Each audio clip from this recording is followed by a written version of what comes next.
and the quality of our food sucks too. So Yeah, really good point. When I think of hormones and I think of regulating hormones, my first thought goes to cholesterol.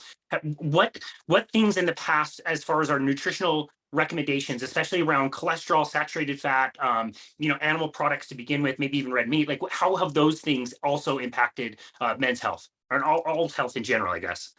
so like it was 80s and 90s where fat was bad because we had like all the fat free everything. It was like Snackwells were like the cookie of choice, and we all went to school with, and like cholesterol was highly demonized, and we or society or the research thought that total cholesterol contributed to heart disease.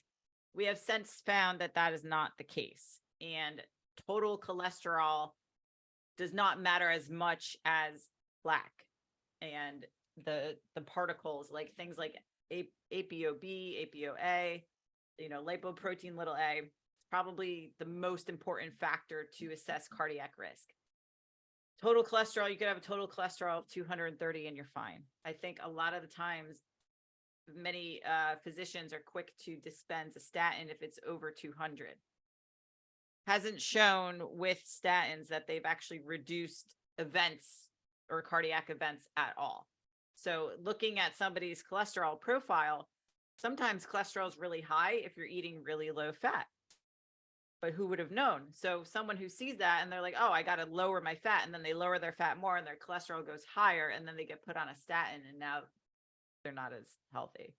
So it's very complicated when you're looking at it and you want to go to the right type of cardiologist. I have one, Dr. Mike Twyman. He's one of my silverback guys. He says there's no such thing as good or bad cholesterol. It's just cholesterol. So if you have high cholesterol and it's getting in your muscles, what's the problem?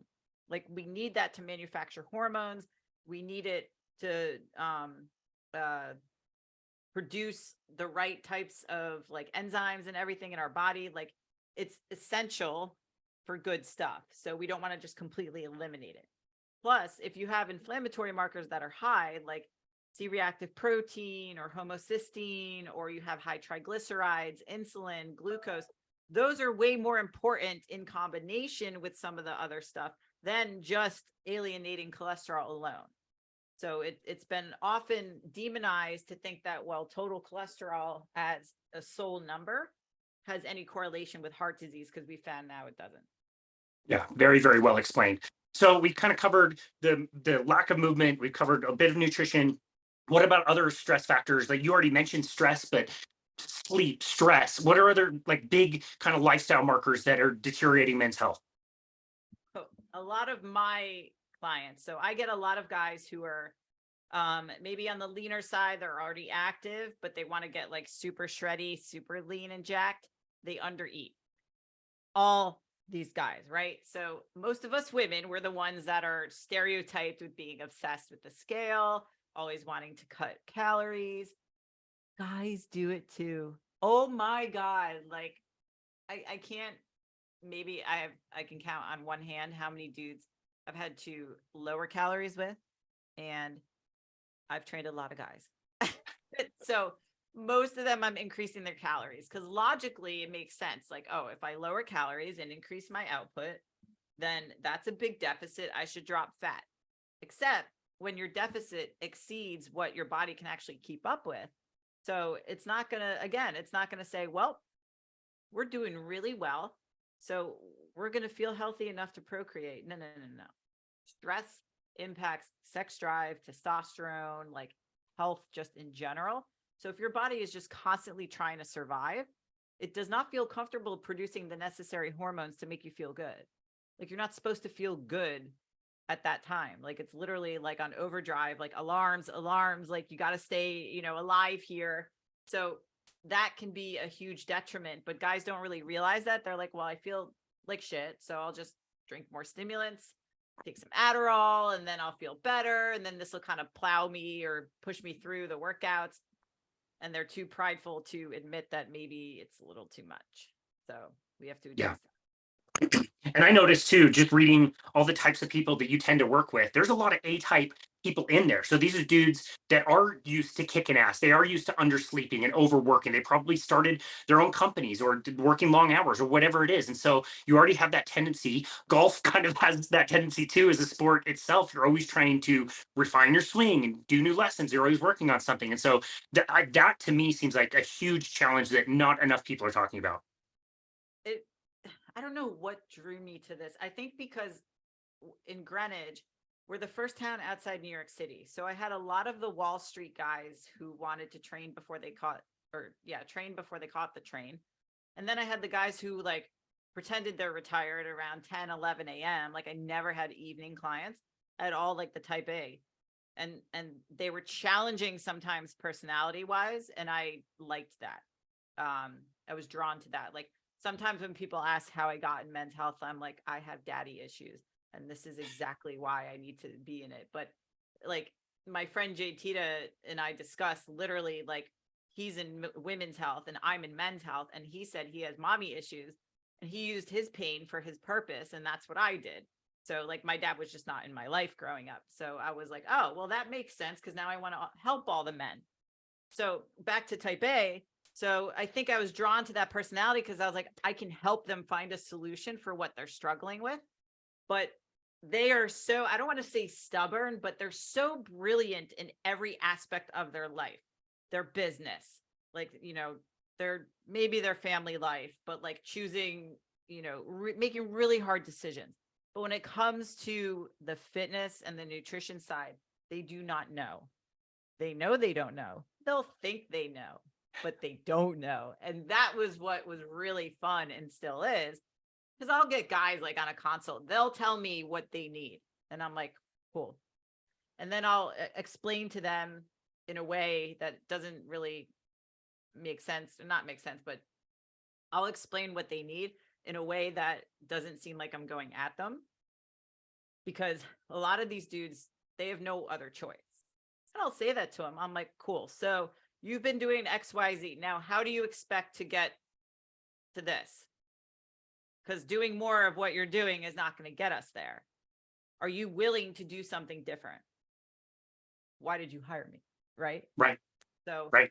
Usually people don't hire you because they feel amazing. They're going to hire me because something hasn't changed. They want to outsource all of this, or they want to get a specific goal. So I've said to some of my CEOs, like, you have nowhere to go. You have no other choice. There's absolutely nothing else that you can do to get to where you want to go. You have to do what I tell you. And they'll, acquiesce and realize like, yeah, I'm right. But otherwise I'm like, why'd you hire me? Yeah, totally.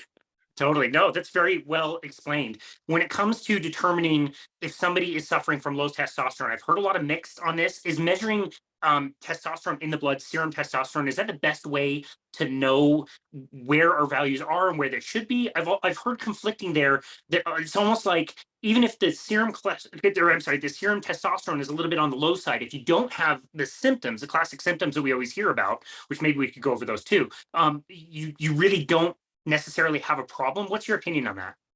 So the biggest point that I can make with that is men will associate their testosterone levels on whether or not they can get an erection. So my dick works, therefore I must have completely normal testosterone or fine. Quite often it's not that. Like, yes, testosterone levels can contribute to lack of erection or sex drive, but it's not everything. And one of the first things that declines in men with low T is cognitive skills. So they don't have the same drive and motivation for work or performance or life like they used to. And they feel like they're trying to move their thoughts through sludge. Like, I just can't think, I have brain fog, blah, blah, blah. Those are the first signs usually. But that's usually correlated with depression. So a lot of them align, and then maybe they feel more lethargic and they store body fat in places they never had. And they just don't feel like the same sense of purpose that they used to. Those are all things that testosterone does for men. It's very neuroprotective. So it's a very powerful like neurosteroid. But they just equate it with, okay, does my dick still work? Because if it does, then we're good. But that's not always the case, like I said. There's plenty of guys who can perform sexually perfectly fine and have low testosterone, and then the vice versa. So there's guys with really high T, and then they just can't perform sexually. A lot of things go into libido and sex drive and all of that. So then as far as more symptoms, not really being able to put on muscle, not being able to recover well from workouts. Maybe you were doing all the right things, nutritionally, sleep, all that stuff. That kind of started to diminish. You have joint pain. You've got, like muscle soreness that lasts way longer than you typically had it. So all of that kind of collectively is an alarm bell for your body. Like, hey, something's off. Maybe your energy levels have dipped so low because your thyroid now all of a sudden is sluggish, because testosterone and thyroid go hand in hand. So those are pretty much like the glaring ones, but most guys don't realize that if you feel like borderline depression or apathetic, or just like, I can't really like bring the heat, that's usually a sign. And that's exclusive of like you slept bad and you feel like lazy.